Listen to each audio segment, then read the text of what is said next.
বড় ব্রেক পেয়েছি আমি। এবার তুমি দেখো আমি কি করে বাবার নাম উজ্জ্বল করি। বাস একবার। 1 মিনিট মা, দরজায় কেউ এসেছে, আমি তোমাকে 1 মিনিটে ফোন করছি। ঠিক আছে।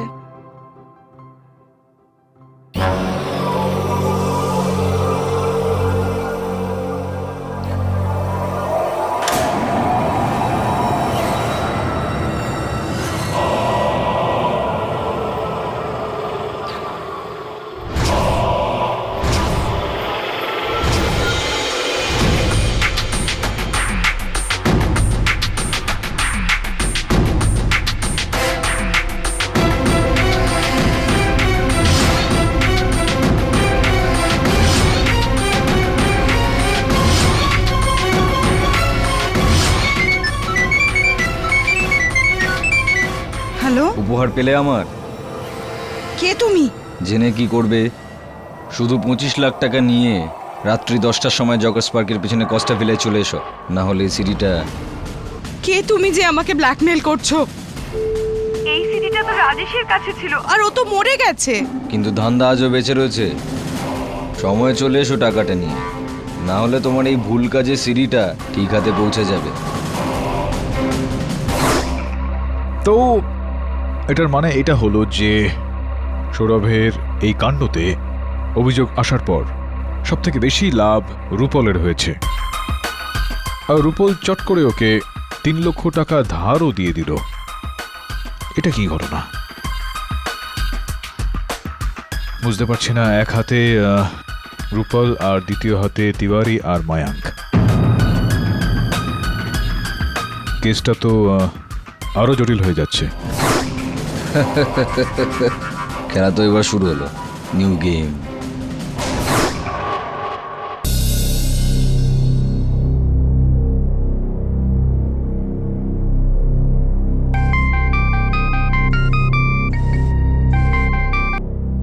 হ্যালো, কেমন আছো ম্যাডাম?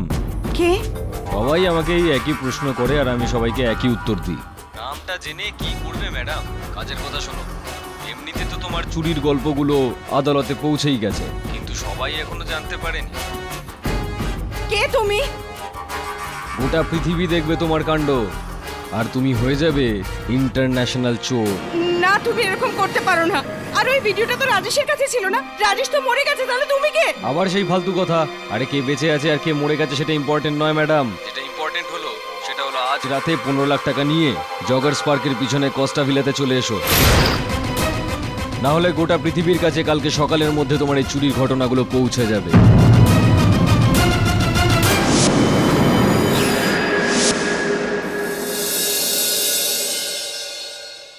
নতুন ব্ল্যাকমেলার পিসিও থেকে ফোন করছিল বলে মনে হয়।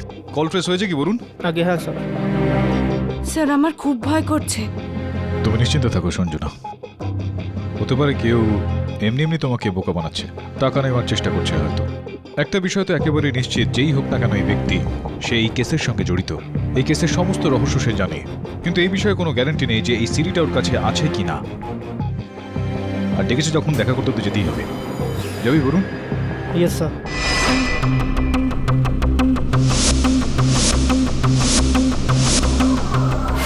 এই তোর সাহস কি করে হলো এই বাড়িতে ঢোকার? তুই জানিস না এখন এই বাড়িটা আমার রে, আমার। দেখ অশোক, আমি তোর সাথে কথা বলতে চাই না। ওই আলমারিতে আমার কিছু দরকারি জিনিস আছে, আমি এই, শুধু। খবরদার অশোক, আমার জিনিস। খবরদার।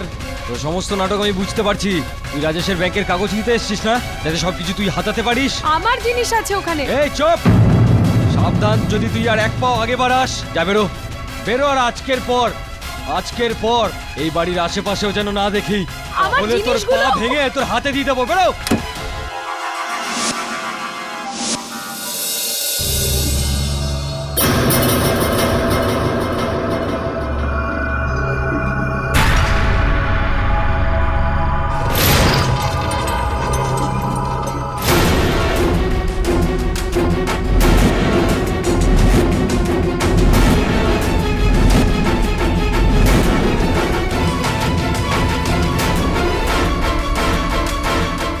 টাকা কোথায়?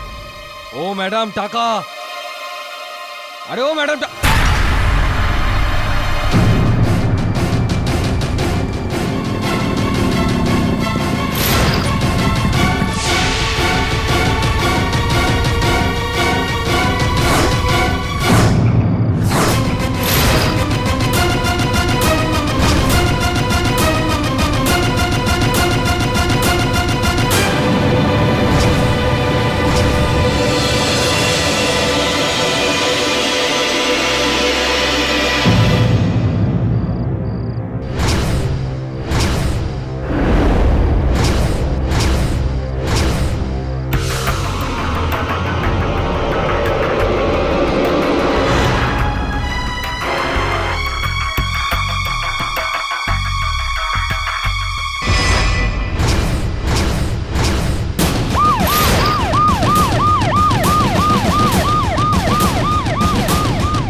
দেখুন। একটাই মার্ডার কেস সলভ হয়নি, আর একটা লাশ এসে গেল। কিন্তু ইন্সপেক্টর যাদব, এটা তো পরিষ্কার হয়ে গেল যে সৌরভ আচার্য খুনি নয়, অন্য কেউ। এই দেখুন, ওয়াইন শপের বিল পেয়েছি। Sunshine wine shop. হাবিলদার, আগে স্যার। খোঁজ করো যে এই বিলটা কার, কে ওখান থেকে মদ কিনেছে। আরে আপনি? কি হলো ওখানে? এক্সকিউজ মি শেফালি, আমি তোমাকে কতবার বলেছি অফিসে আমাকে ফোন করো না। আরে তুমি জানো তো।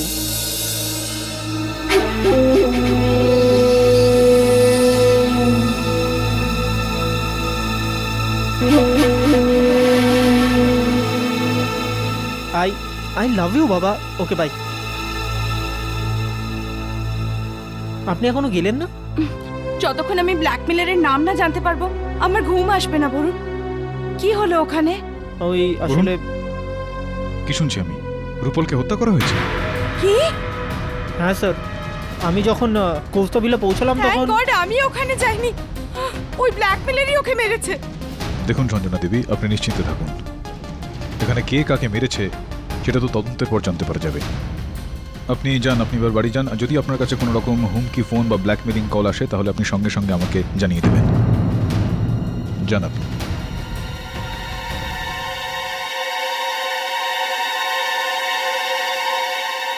বলুন, এ কি কি হলো, কি ব্যাপার? কিছু পেলি কি? স্যার একটা ওয়াইন শপের বিল পেয়েছি, আমি ইন্সপেক্টর যাদবকে দিয়ে দিয়েছি। আর তারপর যখন আমি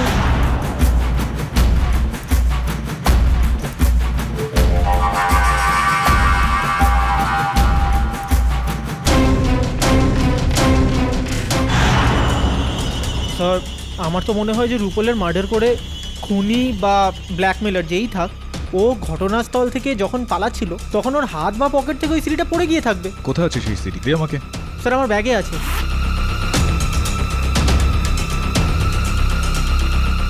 স্যার স্যার ওই সিডিটা আমি ডায়েরির মধ্যে রেখেছিলাম, আর ওই ডায়েরিটাই ব্যাগে ছিল। বুঝছি না ওই ডায়েরিটা কোথায় হারিয়ে গেল। ডায়েরি উধাও হয়ে যায়নি, ডায়েরি উধাও করে দেওয়া হয়েছে। আর গায়েব যে করেছে এইমাত্র সে ওইখানে বসেছিল যেখানে এখন তুই বসে আছিস। ক্লেপ্টোম্যানিয়া।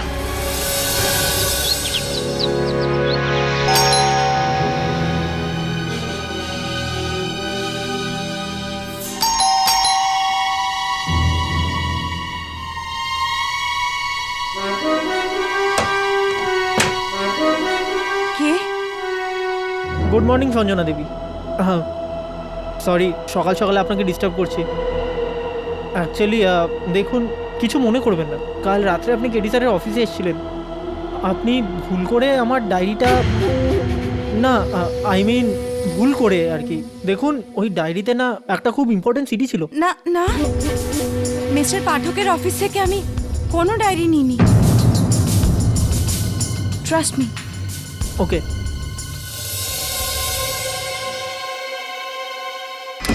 হ্যাঁ সাওয়াল, খোঁজ করেছিলে ওয়াইন শপের? সাবাস, চলো গাড়ি বার করো।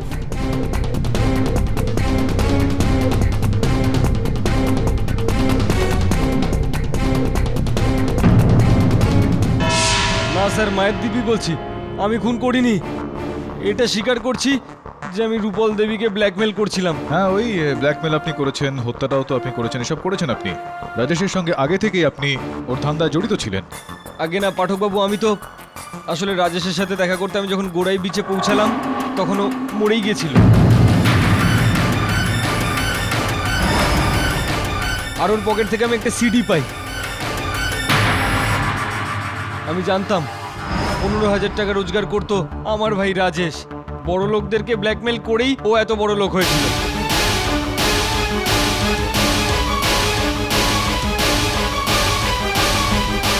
আমি একটু লোভ করে ফেলেছিলাম সাহেব। জজ সাহেব, আমি কাউকে খুন করিনি। আর রূপল দেবীর সঙ্গে দেখা করতে আমি যখন ঠিক সময় পৌঁছালাম উনিও মরে গেছিলেন সাহেব। আপনার সঙ্গেই এরকমটা কেন হয় যে যখন আপনি পৌঁছন তো লাশটা ওখানে আগে থেকেই পড়ে থাকে? হজম হচ্ছে না এই বিষয়গুলো আমার। আর এই রাজেশবাবুর মৃত্যুর পর তো ওনার সমস্ত ধন সম্পত্তি বাড়ি ইত্যাদি এই সমস্ত কিছুর মালিক তো আপনি হয়ে গেলেন। তো এই হলো আপনার হত্যার উদ্দেশ্য। আপনি ভাবলেন যে রোজ রোজ ভাইয়ের কাছ থেকে কি 200-400 টাকা চাইবো, তাহলে একবারে পুরো সাফাই করে দিয়ে পুরো ধন সম্পত্তি আমি পেয়ে যাই। কি আগে না স্যার, স্যার আমি বড়লোক হওয়ার স্বপ্ন নিশ্চয়ই দেখতাম, কিন্তু আমার ভাইকে মেরে নয়। স্যার, রাজেশের যে সম্পত্তির ব্যাপারে আপনি কথা বলছেন তার উপর আমার থেকে বেশি অন্য কারোর নজর ছিল। আচ্ছা, অন্য করো রিয়েলি? কার কার এবার বলুন। কাল রাতেও জবরদস্তি বাড়ির ভিতর ঢুকে নিজের অধিকার ফলাতে এসেছিল। ওই যে সামনে বসে আছে আমার ভাইয়ের প্রেমিকা। কে? মীরা?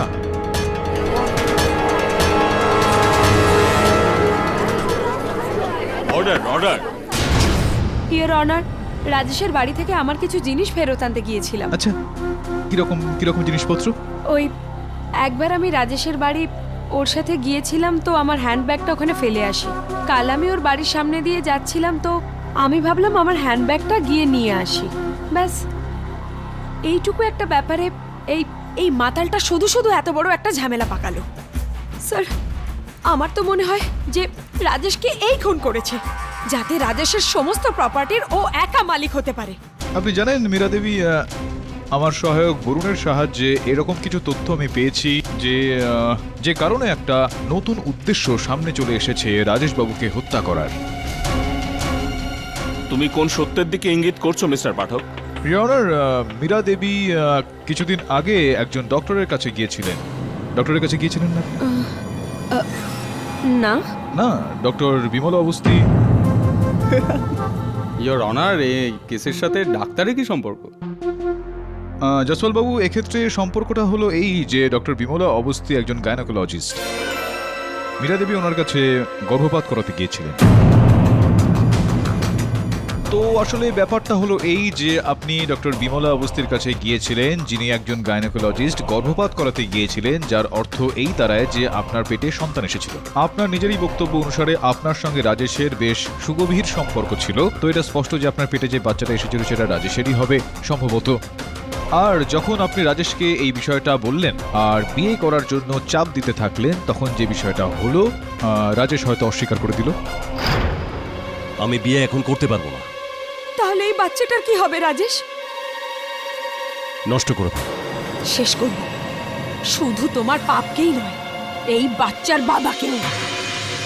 কিন্তু আমি রাজেশকে খুন করিনি। মেনে নিচ্ছি, আমি মেনে নিচ্ছি আপনার কথা মীরা দেবী। আর পাঠক সাহেব, এবার আমার কথাটা একটু মেনে নিন না, যে রাজেশের খুন সৌরভের গান থেকেই হয়েছে। মানছেন তো আমার কথাটা? যেখানে ইয়োর অনার মীরার পৌঁছানো একেবারেই অসম্ভব। এটা একেবারেই পরিষ্কার যে রাজেশ চক্রধরের হত্যা শুধুমাত্র সৌরভ আচার্যই করেছেন। ইয়নার অভিযোগ পক্ষের উকিল তিনি যদি সুযোগ পান তো রূপল দেবীর হত্যার দায়ও আমার মক্কেলের কাঁধে দিয়ে দেবেন বোধহয়।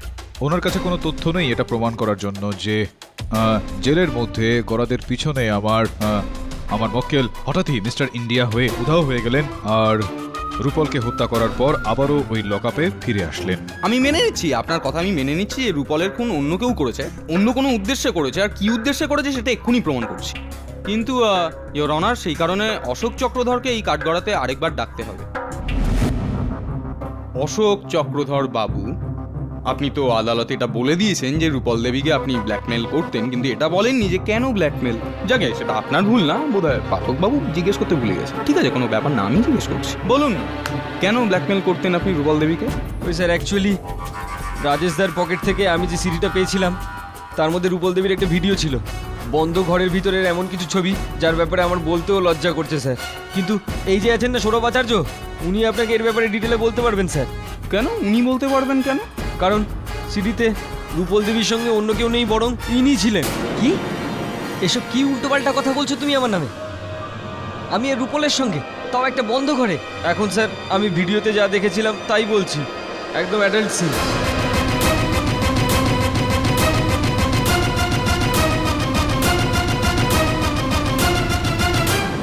আরে জসওয়াল বাবু, এই আপনি একজন এত বড় উকিল, আপনি তো জানেন যে শুধুমাত্র বক্তব্যে এখানে কিছু হয় না, সঙ্গে এখানে প্রমাণটাও দিতে হয়। তো আপনি জিজ্ঞেস করেননি আপনার সাক্ষীকে যে ওই সিডিটা কোথায় আছে? কোনো ব্যাপার না, আমি জিজ্ঞেস করছি কোথায় আছে ওই সিডি। স্যার ওই সিডিটা আসলে হারিয়ে গেছে স্যার। হারিয়ে গেছে?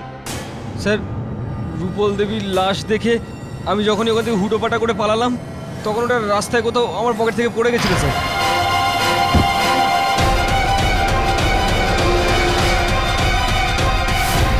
ইয়নার ওনার পকেট থেকে ওই সিডিটা পড়ে যায়। এবার যতক্ষণ না ওই সিডিটা পাওয়া যায়, এই বিষয়টার কোনো প্রমাণ পাওয়া যাবে না যে ও কথাগুলো সত্যি বলছে কিনা, ততক্ষণ ওনার কথা সত্যি বলে মানা যাবে না। অশোক মুথে কেন বলতে যাবে পাঠকবাবু? কোনো কারণই নেই দোষারোপ করার সৌরভ আচার্যের ওপর, ইওর অনার। কিন্তু এই যে কথাবার্তা হলো তা থেকে খুনের আসল কারণটা সামনে চলে এলো, আসল উদ্দেশ্য, মোটিভ অফ মার্ডার। এতক্ষণ তো আমাদের মনে হচ্ছিল যে রাজেশ চক্রধর এনার স্ত্রীকে চুরি করতে দেখেছিলেন পারফিউমের বোতল দোকান থেকে, এই জন্য ব্ল্যাকমেল করতেন। কিন্তু আসল সত্যিটা এটা নয় ইওর অনার। সত্যিটা তো এই যে এনার যে অবৈধ সম্পর্ক চলছিল রূপলের সাথে, সেই ব্যাপারটা রাজেশ জানতে পেরে গিয়েছিল, আর সেই জন্যই ও ব্ল্যাকমেল করছিল, মোটা টাকা চাইছিল, 10 লাখ হয়তো। দেখুন এখন যেমন রেগে যাচ্ছেন, তখন হয়তো আরও রেগে গিয়েছিলেন, আর এই রাগেরই কারণে মেরে ফেললেন ওনাকে রাজেশ চক্রধর। আর ইওর অনার, এই যে একটা সম্পর্ক ছিল রূপলের সাথে এদের দুজনের, অবৈধ সম্পর্কের যে ব্যাপারটা, তাই আমি এমনি এমনি বলছি না। যে নিউজ চ্যানেলে দুজনে কাজ করতেন, সেই নিউজ চ্যানেলের কিছু কলিগও এখানে এসছেন। আর সবচেয়ে বড় কথা, খবরদার সেই নিউজ চ্যানেলের ওনার সিদ্ধার্থ দেশাইও আপাতত আমাদের সাথেই আছেন। কিছু গরমা গরম খবর দিতে চান, ব্রেকিং নিউজ ইওর অনার। যদি আপনার পারমিশন থাকে তো ডাকি এখানে। Permission granted. Your honour, Sourav আর রূপল আমার চ্যানেলের খুবই অভিজ্ঞ দুজন রিপোর্টার ছিল, কিন্তু এখন কাজ ছাড়াও ওদের মধ্যে কি রিলেশন ছিল সেটা আমার জানা নেই। আর আমি কখনো গোয়েন্দাগিরিও করিনি, কিন্তু যখনই সৌরভের কেবিনে যেতাম তখন দেখতে রূপলও ওখানে আছে। তাহলে এখন কি করব? So I know when she will understand it, she's going to. আমি তোমাদের ডিস্টার্ব করলাম না তো? না বস, এনিওয়েজ, এত রাত হয়ে গেছে, তোমরা বাড়ি যাবে না নাকি? যাবো বস, কিন্তু কাজ শেষ হওয়ার পর। ওকে, টেক কেয়ার। রাতের পর রাত ওরা চ্যানেলে থেকেও যেত, কিন্তু কি কাজ করতো আমিও জানি না। মিস্টার দেসাই, আপনি আমার ব্যাপারে এসব বলছেন? আমার আর রূপলের শুধুমাত্র প্রফেশনাল রিলেশন ছিল। রাতের পর রাত জেগে আমি চ্যানেলের টিআরপি বাড়ানোর কাজ করতাম। সৌরভ, এই কথাটা আমি অলরেডি আদালতকে জানিয়েছি, আর তোমার সক্ষমতার উপর আমার কোনোদিন সন্দেহ ছিল না, সেটা তুমিও খুব ভালো করে জানো, রাইট? কিন্তু ইওর অনার, যখন আমি রূপলকে সৌরভের জায়গায় প্রমোট করি, তখন মায়াঙ্ক আমার উপর খুব রেগে যায়। এমনকি আমার কেবিনে এসে আমার সঙ্গে ঝগড়াও করতে থাকে। মিস্টার দেশাই, আমি আপনার সঙ্গে কিছু কথা বলতে চাই right now. Call you back. এত রেগে রেগে কথা বলছো কেন তুমি? তাহলে কি করব? আমি আপনার চ্যানেলের সব থেকে পুরনো রিপোর্টার। ভেবেছিলাম সৌরভ মার্ডার কেসে ফেঁসে যাওয়ার পর আমার গোল্ডেন চান্স আছে, কিন্তু না, সেই চান্সটা আপনি রূপলকে দিলেন। যে একসময় আমার অ্যাসিস্ট্যান্ট ছিল তাকে সোজা আমার সিনিয়র বানিয়ে দিলেন। এটা আমি একদম সহ্য করব না মিস্টার দেশাই। যেভাবে সৌরভের শুধু ক্যারিয়ার নয়, লাইফ নষ্ট হয়েছে না, সেইভাবে আমি রূপলের লাইফও নষ্ট করেই ছাড়বো। এমন মজা দেখাবো না যে এই জন্মে কেন, পরের জন্মেও মনে রাখবে। রূপল দেবীকে মজা দেখানোর সেই ভদ্রলোক আপনি নন মায়াঙ্ক বাবু, তাই না? না মিস্টার পাঠক, আসলে তখন আমি রাগের মাথায় ছিলাম তাই এসব বলেছি। আমার এমন কোনো উদ্দেশ্য ছিল না। যদি আপনার সামনে আপনার জুনিয়র প্রমোশন পেয়ে যায় আর আপনি সেই জায়গাতেই পড়ে থাকেন, তাহলে একটু তো খারাপ লাগবেই। কিন্তু থ্যাংক গড, মিস্টার দেসাইকে রেজিগনেশন দেওয়ার পরেই আমি একটা ওভারসিজ চ্যানেলে চিফ নিউজ রিপোর্টারের জব পেয়ে যাই। হ্যাঁ হ্যাঁ হ্যাঁ হ্যাঁ হ্যাঁ, রাইট রাইট রাইট। যদি আমি ভুল না করি তাহলে এটা ওই সিঙ্গাপুরের চ্যানেলটা, তাই না? যেটার মধ্যে মন্ত্রী তিওয়ারি বাবুর শ্যালকের একটা অংশীদারিত্ব রয়েছে।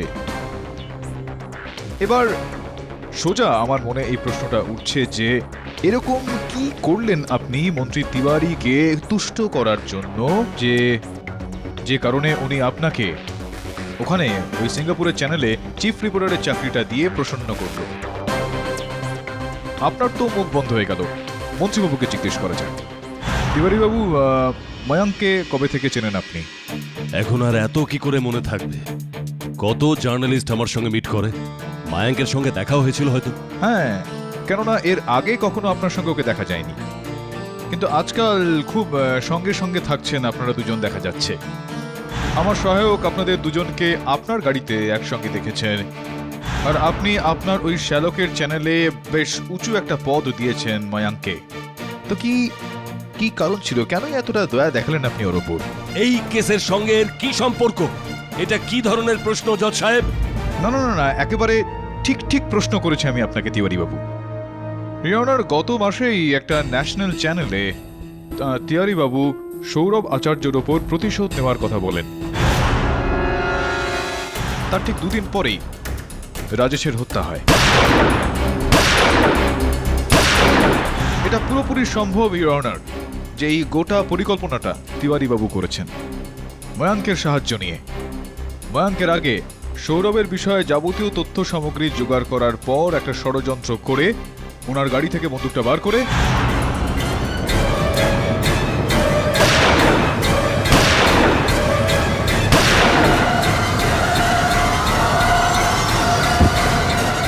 এটা কি ফালতু কথা বলছেন পাঠক বাবু?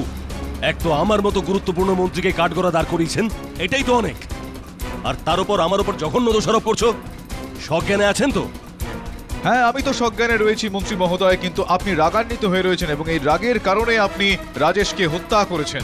আর যখন রূপাল আপনার এবং মায়াঙ্কের এই বিষয়টা জানতে পেরে যায় তখন আপনি রূপালকেও হত্যা করালেন। যেহেতু মায়াঙ্ক আপনাকে এই যাবতীয় কাজে সহায়তা করেছে সেই কারণে আপনি মায়াঙ্ককে কোনো একটা চ্যানেলে উচ্চ পদে স্থাপন করালেন, করলেন কিনা? কেডি পাঠক, তোমার কোনো আন্দাজ নেই তুমি কার সঙ্গে পাঙ্গা নিচ্ছ। দিল্লি পর্যন্ত কানেকশন আমার, তুমি আমার কিচ্ছু করতে পারবে না।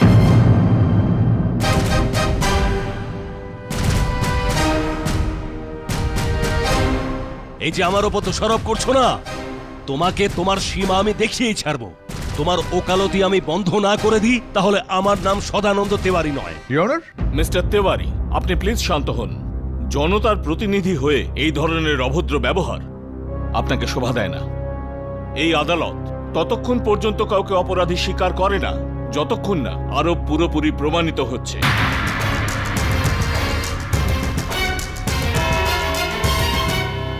এই আদালত দুদিনের জন্য মুলতুবি করা হচ্ছে। The court is adjourned. দুদিন বাকি আছে বলুন, আর এই দুদিনে আমাদের অনেক কিছু খুঁজে বার করতে হবে।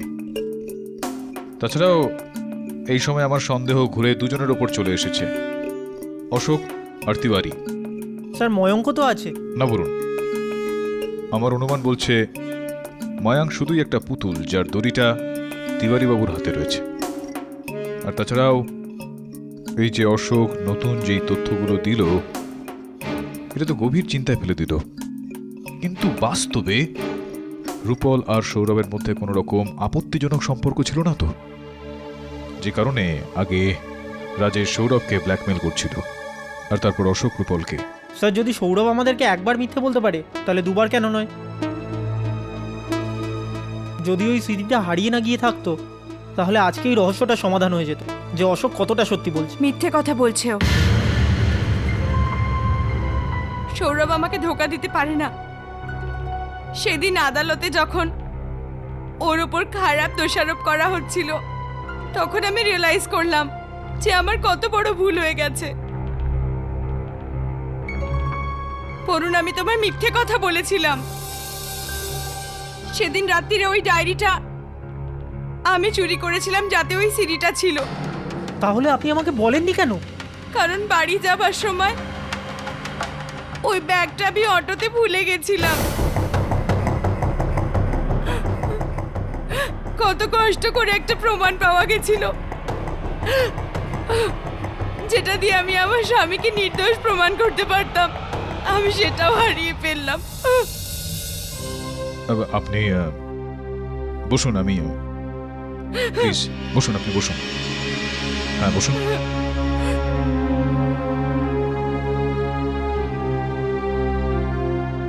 আজ আমার এই চুরির অভ্যেসটার জন্য আমি একটা জরুরি প্রমাণ হারিয়ে ফেললাম। ঘেন্না হচ্ছে আমার নিজের ওপর। এই নিন, আজ পর্যন্ত আমি যা যা চুরি করেছি সব এনেছি। এসব আপনি পুলিশকে দিয়ে দিন, আর আমার যা সাজা হবে তার জন্য আমি তৈরি।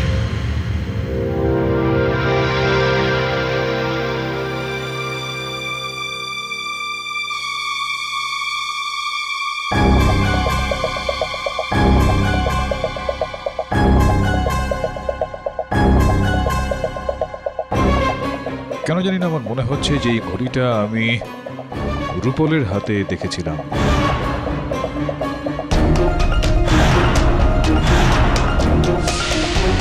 রূপলের ঘড়ি কি এটা? সেকেন্ড হিয়ারিং এর সময় আমি রূপলের পাশে বসেছিলাম আর আমি ওর ব্যাগ থেকে এই ওয়াচটা বের করে নিয়েছিলাম।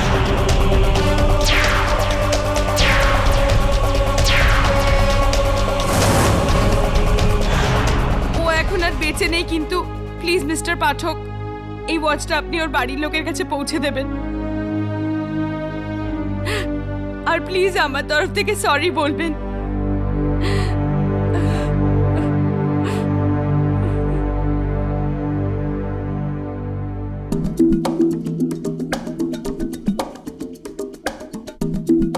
বরুণ, এই ঘড়িটার পিছনে এস লেখা রয়েছে।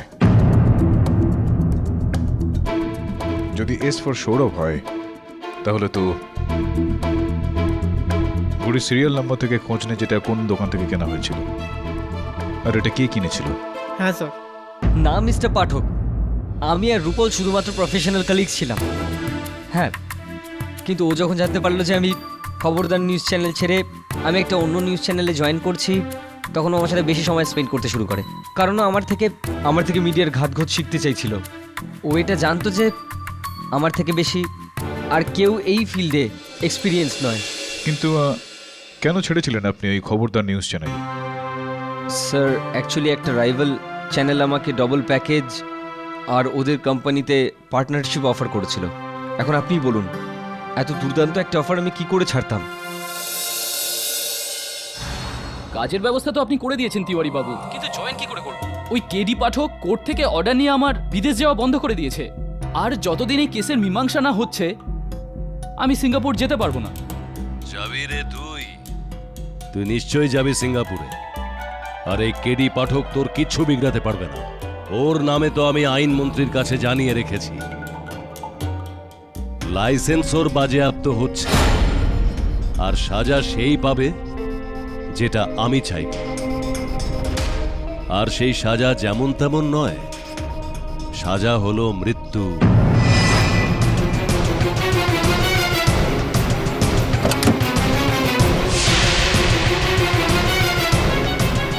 তুমি দেখো, আমি কাউকে কিচ্ছু বলবো না। মেরো না, আমি কাউকে কিচ্ছু বলবো না, প্লিজ মেরো না।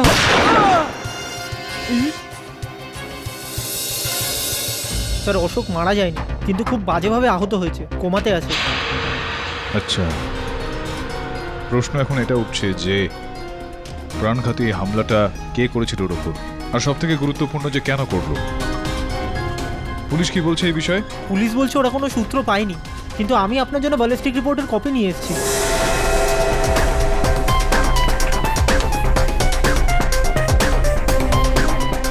গ্লক 23 RTM-1, গ্লক 23 RTM-1, এটা তো রূপল মারা গেছে। ব্যালিস্টিক রিপোর্টটা কোথায়? স্যার, ড্রয়ারে আছে।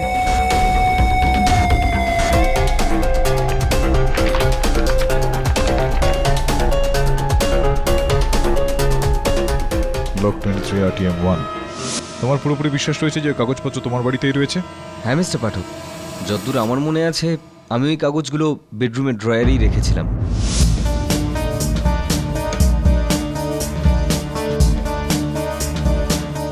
গুড জব বরুণ, যেরকম আমি ভেবেছিলাম সেরকমটাই হয়েছে। আমি এই কাগজপত্রগুলোকে নিয়ে আদালতে যাচ্ছি, তুই হাসপাতালে যা। আর যখনই অশোকের জ্ঞান ফিরে আসবে আমাকে ফোন করিস। আচ্ছা স্যার।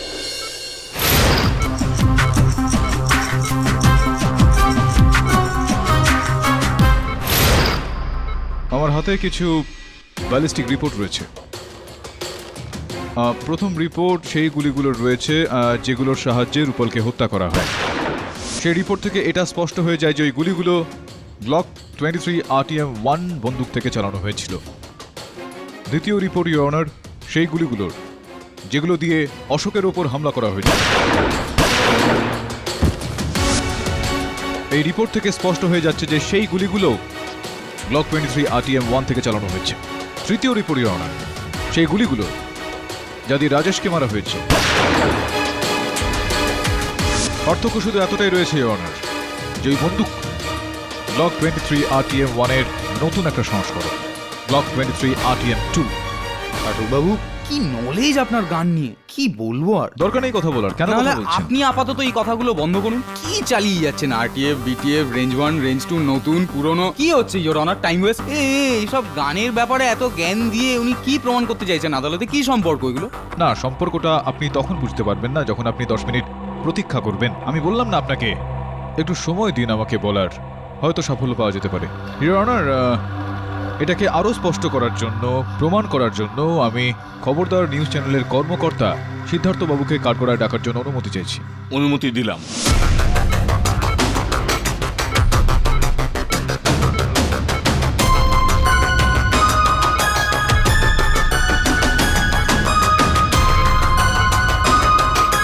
ডক্টর, ডক্টর, দেশাইবাবু, দয়া করে বলুন আদালতকে আপনি যে সৌরভকে আত্মরক্ষার জন্য ওই বন্দুকটা আপনি দিয়েছিলেন।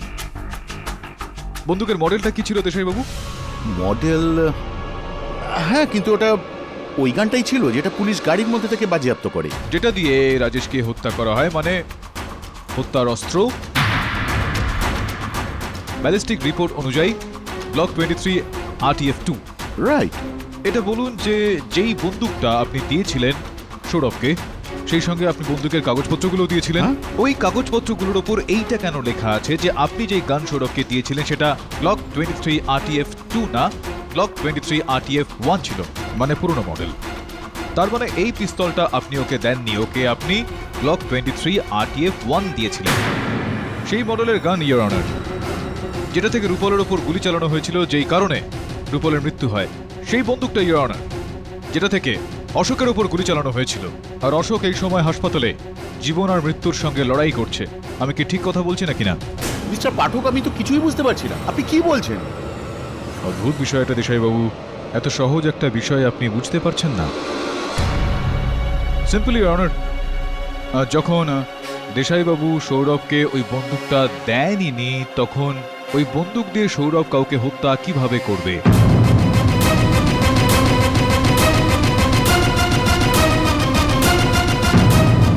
প্রশ্ন এখন এটা উঠছে যে ওই বন্দুক দিয়ে হত্যা কে করলো, আর সে বন্দুকটাকে কখন বদলানো হয়?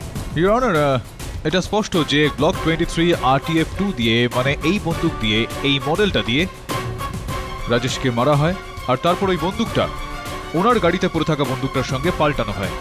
কে বদলায়? দেশাইবাবু।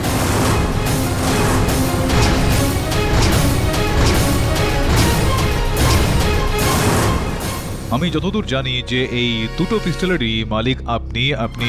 2009 সালে ব্লক 23 RTF 1 কিনেছিলেন, আর তার ঠিক 4 বছর বাদে যখন নতুন মডেল আসে RTF 2, তখন আপনি বাজার থেকে সেটাও কিনে ফেললেন। অদ্ভুত কথা মিস্টার পাঠক। আচ্ছা, গানে নতুন কোনো মডেল কেনা কি কোনো অপরাধ নাকি? না না না, কিন্তু এই সমস্ত বন্দুক কিনে মানুষজনকে হত্যা করা, সেটা তো যথেষ্টই দোষের না দেশাইবাবু? Mister Pathak, do you have any idea? আমি এত বড় চ্যানেল চালাই, সোসাইটিতে, মিডিয়াতে আমার একটা ইমেজ আছে, আর আপনি বলতে চাইছেন যে এইসব খুন, এইসব মার্ডার সব আমি করেছি? আর এইসব মার্ডার করবার পর আমি একটা এমন লোককে ফাঁসাবো যে যে যে আমার চ্যানেলের এত বড় একজন রিপোর্টার, নাম্বার 1 রিপোর্টার, তাকে আমি ফাঁসিয়ে দেবো? 1 নম্বর রিপোর্টার আপনার চ্যানেলের যদি অন্য কোনো চ্যানেলে গিয়ে জয়েন করতে চায়, তখন তো রাখতে হবেই আপনার, যেরকমটা আপনার হয়েছিল, আর তার জন্য যা করার আপনি সেটা করেছেন। কি? সৌরভ চ্যানেল ছেড়ে দিত? আপনি জানতেন না এই বিষয়টা? না, ও আমাকে কখনো এটা বলেনি। হ্যাঁ, আমি মিস্টার দেসাইকে এ ব্যাপারে কিছুই বলিনি। আমি এই কথাটা শুধু রূপলের কাছে ডিসক্লোজ করছি। এটা ছাড়াও নিশ্চয়ই আরো অনেক কথা আছে যা তুমি নিশ্চয়ই শুধুমাত্র রূপলের কাছেই ডিসক্লোজ করে থাকবে। I am sorry to say, আমি বলছি না, কিন্তু লোকে হয়তো ঠিকই বলে। আর অশোক যেটা সিডিতে দেখেছিল সেটাও হয়তো সত্যিই ছিল। অশোক তো অনেক কিছুই দেখেছে দেশাইবাবু, নিজের হত্যাকারীর চেহারাটাও দেখেছে ও। ব্যাস ওর জ্ঞান ফেরার অপেক্ষা একটা করছি আমরা। যখনই ওর জ্ঞান ফিরে আসবে, আসল হত্যাকারীর চেহারাটাও সামনে চলে আসবে। তো অপেক্ষা করুন মিস্টার পাঠক, কে মানা করছে? অপেক্ষা করুন, কিন্তু আপনি আমার পিছনে আদা জল খেয়ে কেন পড়ে আছেন? এই একটু গল্প করছি আমি আপনার সঙ্গে। উপহার দেওয়ার বেশ শখ রয়েছে না আপনার? এই দেখুন একটা খুবই সুন্দর বেশ দামি একটা ঘড়ি রয়েছে আমার পকেটে। এবার এটা বলবেন না যে এই ঘড়িটাকে আপনি চিনতে পারছেন না। হ্যাঁ, আমি বলবো নাকি আপনি না, বলবেন? এই ঘড়ি আমি রূপলকে দিয়েছি। এবার আপনি বলবেন যে আমার আর রূপলের কোনো একটা সম্পর্ক ছিল, রাইট? আমি প্রশ্নটা করার আগেই আপনি বুঝতে পেরে গেলেন আর উত্তরটা দিয়ে দিলেন। বাবা ক্যা বাত হ্যায়। Mister KD Pathak, for your kind information, হ্যাঁ আমি রূপালকে এই ঘড়িটা দিয়েছিলাম, কেননা ও খুব ভালো একটা ইওর অনার ডকুমেন্টারি বানিয়েছিল, তার জন্য আমি ওকে এই ঘড়িটা দিয়েছিলাম। Mister Pathak, that was a gift. সেটা তো সময় বলবে। এটা বলুন যে আপনার এই ঘড়িটা ছাড়াও আপনি অনেক কিছুই গিফট দিয়েছিলেন রূপলকে, দিয়েছিলেন কিনা? পুলিশ রূপলের ঘর থেকে বেশ কিছু এরকম দামি জিনিসপত্র উদ্ধার করেছে, নেকলেস, হিরে বসানো আংটি ইত্যাদি ইত্যাদি। আর তদন্ত করার পর পুলিশ এটা জানতে পেরেছে যে আপনিই সেগুলোর দাম দিয়েছেন আর আপনি উপহার স্বরূপ দিয়েছিলেন ওকে। Mister Pathak, stop it please. Your honour, আমি একজন বিবাহিত পুরুষ, আর মিস্টার পাঠক এইভাবে আমার ক্যারেক্টারের উপর পয়েন্ট আউট কিভাবে করতে পারেন? আর অশোক যে সিডিটা দেখেছিল তাতেও সেখানে সৌরভ আর রূপালী একসাথে। দেশেরবাবু, ওই যে সিডিটা ছিল যেটা অশোক দেখেছিল, বাস্তবে সেটায় রূপল আর সৌরভ নয়, রূপল আর আপনি ছিলেন।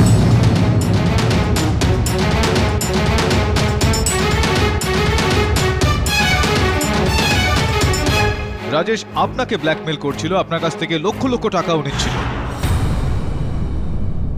আরে সিদ্ধার্থ বাবু এসে গেছেন, বাহ কি দারুণ।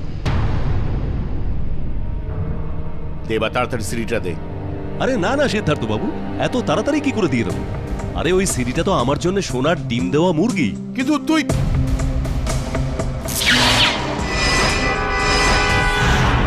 তো সব মিলিয়ে এটা দাঁড়াচ্ছে দেশাই বাবু যে আপনি রাজেশকে টাকা পয়সা দিতে দিতে ক্লান্ত হয়ে গিয়েছিলেন, আর একদিন হঠাৎই আপনি রাজেশকে আপনারই অফিসে সৌরভের সঙ্গে দেখা করতে দেখেন। আপনি ভাবলেন যে রাজেশ সৌরভকেও ব্ল্যাকমেল করছে, তখনই আপনার মনে এই পরিকল্পনাটা খেলে যায়। এই কারণে আপনি ওই গানটা সৌরভকে দিলেন, ওর আত্মসুরক্ষার জন্য নয়, বরং আপনার এই পরিকল্পনাকে, আপনার প্ল্যানকে সফল করার জন্য। ভালো বলেছেন মিস্টার পাঠক। আই মিন, কি ধরনের চক্রান্ত? আপনি যাই বলছেন না, আপনাকে সেটাকে প্রুভ করতে হবে। You need to prove it. প্রমাণ করুন না এটা। না না না, প্রমাণ আমি করব না, প্রমাণ অশোক করবে, ও জ্ঞান ফিরে গেলেই। সরি টু ডিস্টার্ব ইউ পাঠক সাহেব, এরকম ইওর অনার কারোর সম্বন্ধে বলা উচিত নয়, কিন্তু যদি অশোকের ওখানে কিছু হয়ে যায়, মানে ও মরে যায়, তাহলে আপনার যে থিওরি সেটাও আই হোপ ইউ আন্ডারস্ট্যান্ড। আমি ইওর অনার, আমার সহায়কের ফোন এসেছে, মনে হচ্ছে যে ওর জ্ঞান ফিরে গেছে অশোকের, যদি আপনি অনুমতি দেন তো। ধন্যবাদ ইওর অনার। হ্যাঁ বলুন, বল। স্যার ব্যাড নিউজ, অশোক মারা গেছে। স্যার আমরা ওর থেকে কোনো ইনফরমেশন বের করতে পারি।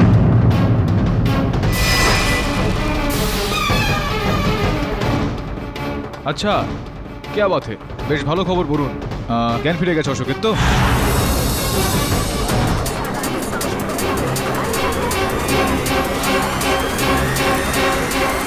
জ্ঞান ফিরতেই কিছু বলতে পেরেছে?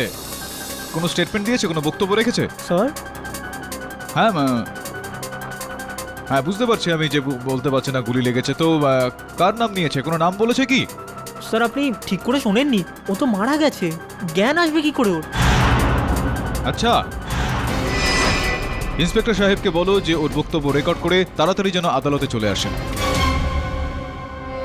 হ্যাঁ তো দেশাই বাবু, সমাধান হয়ে গেছে সমস্ত রহস্যের, যেরকমটা আপনি বলেছিলেন। একটু অপেক্ষা করে নেই, খুব দূর তো না, হাসপাতাল ইন্সপেক্টর সাহেব চলে আসবেন, নাকি একটু আধটু সময় আপনি আদালতের বাঁচাতে চাইবেন? কি করবেন আপনি? রাজেশ আর রূপল দুজনকেই আমি খুন করেছি।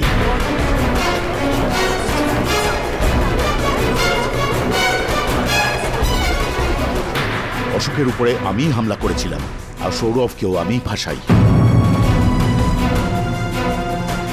যখন আমি জানতে পারি যে সৌরভ রাজেশের সঙ্গে দেখা করতে যাচ্ছে, আমার যে কোনো মূল্যে ওই সিডিটা চাই।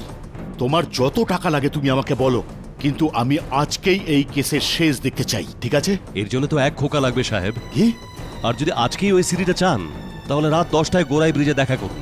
না 10টায় না, আরেকটু আগে, কেননা আজকে রাত 10টায় তোমারই অফিসে আরেকজন ক্লায়েন্টকে টাইম দিয়েছি। ঠিক আছে, প্রায় রাত 10:15টার সময় আমি সেখানে পৌঁছাই। আমি ওখানে শুধু বন্দুক আর খালি ব্যাগ নিয়ে পৌঁছাই, কারণ টাকা তো ওকে আমি দিতাম না। আমি পৌঁছেই ওর উপরে অ্যাটাক করি।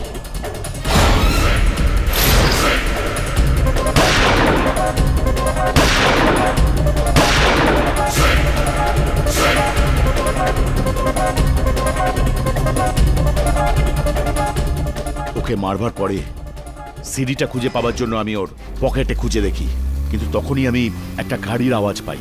আমি বুঝতে পারি যে এই গাড়িটা সম্ভবত সৌরভেরই হবে, তাই দৌড়ে আমি ঝোপের পিছনে লুকিয়ে পড়ি। আর সুযোগ পেতেই আমি সৌরভের গাড়ির কাছে যাই। আমি সৌরভের গাড়ি খুলি আর গান এক্সচেঞ্জ করে নিই।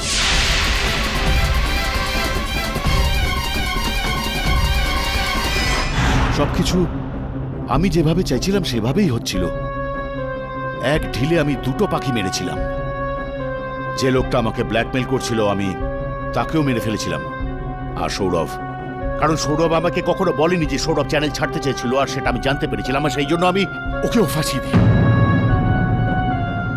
সবকিছু আমার প্ল্যানের অনুসারেই হচ্ছিল জজ সাহেব, কিন্তু তখনই ওই রূপলের ফোনটা আসে। একটা খারাপ খবর আছে, ওই সিডিটা অন্য কারোর হাতে পড়ে গেছে, একটা নতুন ব্ল্যাকমেলার। রূপলকে আমি অনেক বোঝাই, অশোক আমাকে যেখানে বলেছিল সেখানে আমি রূপলকে নিয়ে যাইও। এখন একটা নতুন ব্ল্যাকমেলার, কিন্তু আমি কারোর থেকে কোনো সিক্রেট লুকাতে চাই না। আমাদের অ্যাফেয়ারের কথা শুনে তোমার বউয়ের কি রিঅ্যাকশন হবে আমার তাতে কিছু এসে যায় না।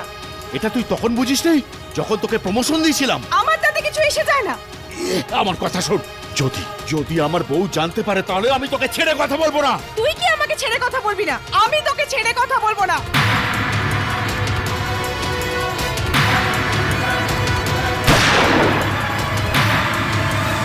রূপলকে খুন করবার পর আমি ওখান থেকে পালাতে পারতাম, কিন্তু আমি পালাইনি, কারণ আমি জানতে চাইছিলাম ওই ব্ল্যাকমেলারটাকে। আর তখনই ওখানে মুখোশ পরে অশোক আসে। রূপলের লাশটা দেখেই ও পালাতে যায়। অশোক, তুই? আমি কাউকে খুন করিনি। তুই রূপলকে ব্ল্যাকমেল করছিলিস না? হ্যাঁ, সিডি কোথায়? সিডি কোথায়? দিচ্ছি। সিঁড়ি ছিল কিন্তু মনে হচ্ছে কোথাও পড়ে গেছে। আমি আর অশোক সিডি খুঁজতে থাকি, কিন্তু তখনই বরুণ এসে পড়ে। সেই জন্য আমি আর অশোক সিডি না নিয়েই ওখান থেকে পালিয়ে যাই। আমি ওকে 3 লাখ টাকা দিয়েছিলাম সিডি বিষয়টাকে গোপন রাখার জন্য। তারপরেও আরো 5 লাখ টাকা দিয়েছিলাম সৌরভের ব্যাপারে মিথ্যা সাক্ষ্য দেওয়ার জন্য। না দেশাইবাবু, আপনার অশোককে মারার প্রয়োজন পড়লো কেন?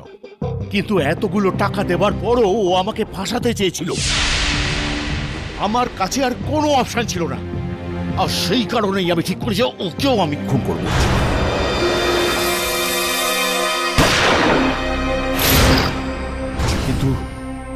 কিন্তু ও বেঁচে যায়। দুর্ভাগ্যবশত ইওর অনার, অশোক আর বেঁচে নেই, মারা গিয়েছে ও।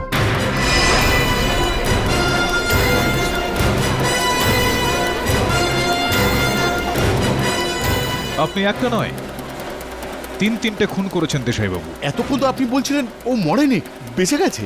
আর ওর স্টেটমেন্ট? দেশাইবাবু, কখনো কখনো সোজা আঙুলে ঘি না উঠলে আঙুলটা একটু বেঁকিয়ে নিতে হয়। The defence রেস্টস your honour. সমস্ত পক্ষ এবং সাক্ষীদের শুনানির পর এই আদালত সৌরভ আচার্যকে এই কেস থেকে সসম্মানে মুক্তি দিচ্ছে, আর সিদ্ধার্থ দেশাইকে এই সমস্ত খুনের অপরাধে সত্বর গ্রেপ্তারের হুকুম দিচ্ছে। The case is closed. পাঠকবাবু, না, এই সময় আমি আপনাকে কিছু বলতে চাই। শুনলাম যে আপনি ছুটিতে যাচ্ছেন। হাঁপিয়ে ইয়া উঠেছে। বাত হে, অল দ্য বেস্ট। আপনি সেখানে যান, সেখানে গিয়ে তাজা হাওয়ায় আপনি নিঃশ্বাস নিন, আর আপনার এখানে উপস্থিত না থাকার কারণে যে তাজা হাওয়া বইবে আমরা সেগুলোতে শ্বাস নেব। কি